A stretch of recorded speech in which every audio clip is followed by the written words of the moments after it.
এই জায়গায় একটু রিস্ক আছে। এই জায়গায় রিস্কটা হলো যে এখানে ছোট নুড়ি নুড়ি পাথর আছে, যেটা আপনাদের বাইকিং যখন আমরা বাইক রাইড করি তখন অনেক সময় কর্নারিংয়ের সময় চাকার নিচে পড়লে অথবা ব্রেকের সময় চাকার নিচে পড়লে দুর্ঘটনা ঘটার সম্ভাবনা আছে। এই জন্য এই জায়গাটা একটু সাবধান।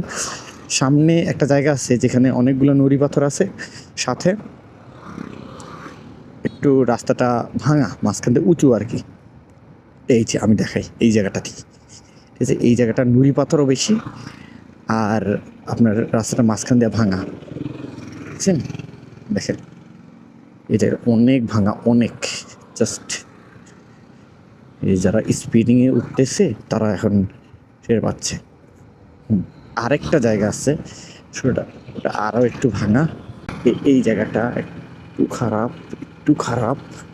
এই জায়গাটা আমি নিজেই ফিল করতেছি যে খারাপটা, আমি খারাপ সাইডটাতে চলে আসছি। ভুলটা আমার এটাই হয়েছে, আমি আরেকটা গ্যারেজ চাপ দিয়ে ফেলছি, সরি।